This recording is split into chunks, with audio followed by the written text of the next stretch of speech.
Peggy 18.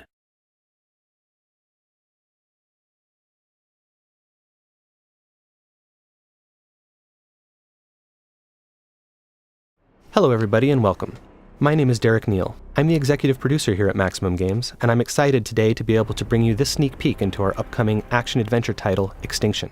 What you're about to see is a small slice of one level, and this is a very early pre-alpha build, so please expect some things to change between this and the final version. With that said, let's get started.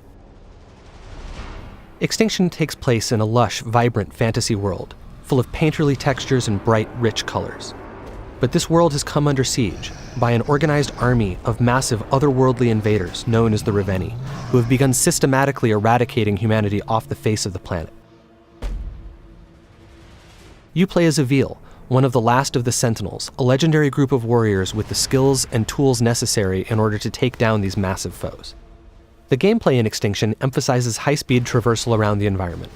In addition to the basic jump and double jump, Avil can also run horizontally along walls, run vertically straight up walls, air dash through the sky, come floating back down gently, can bounce off of springy objects in the environment such as building awnings or treetops, and can use his whip like a grappling hook to get around. When he does this, time slows down, giving him time to plan his next move and make split-second decisions. Of course, Avil's ultimate goal is to save as much of humanity as possible. He needs to protect them from the constant onslaught of the ogres and their minions. He does this by engaging them in real-time, skill-based combat. In addition to his series of regular strikes, he can also execute powerful AoEs, launch enemies into the sky, slam them back down to the ground, cancel his attacks into rune strikes for massive damage, and cancel his attacks into dodges in order to evade his opponent's strikes. Of course, the star of the show is Avil's combat with the ogres. Now, with their minions defeated, it's time for Avil to take on their master, one of the enormous Reveni who has been rampaging through the countryside, obliterating everything in our fully destructible environments. The ogres themselves are fully dismemberable, but they wear armor in order to protect themselves. In order to take this beast down, Avil must first destroy that armor. This is done via a powerful charged-up rune strike. Once the armor is destroyed, Avil can then dismember the limb underneath.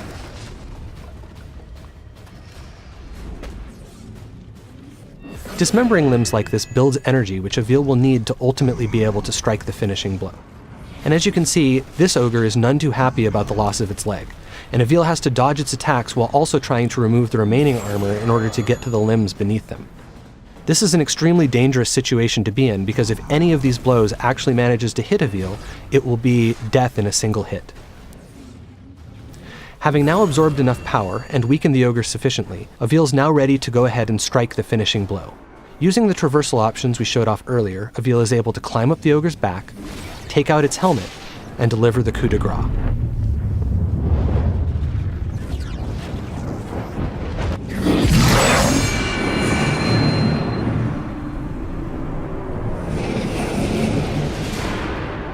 That was a relatively easy fight against a relatively basic opponent, but not all enemies are so simple.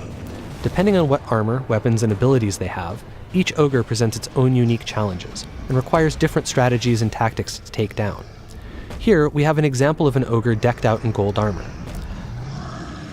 This armor does open up some new traversal options for Avil, but as you can see, it's also much harder to remove. Each piece is protected by multiple latches that must be destroyed in order to remove it. 4 of them on each leg piece, and 2 on each arm piece.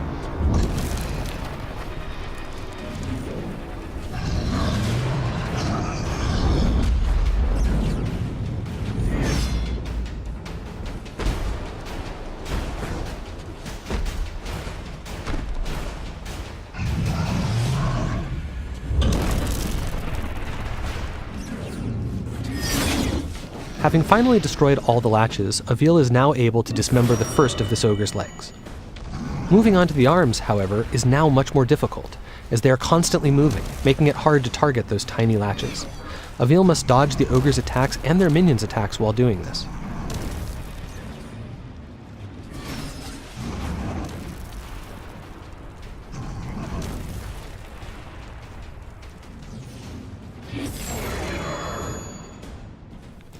It has now taken sufficiently long to take down this ogre that its leg has regenerated, and it stood back up, but it no longer matters. Flush with energy from his last kill, Avil is ready. He climbs up the back of the ogre and is presented with one final challenge, staying up there long enough to take out its remaining armor. First, he removes the helmet, and then the collar. With these two obstacles out of the way and its neck exposed, Avil can finally go in for the kill, and so the second ogre falls.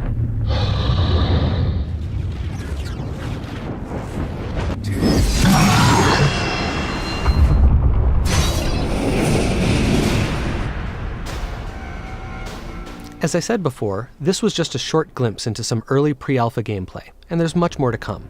Go to extinction.com to keep up with all the latest news and reveals, and I'll see you next time.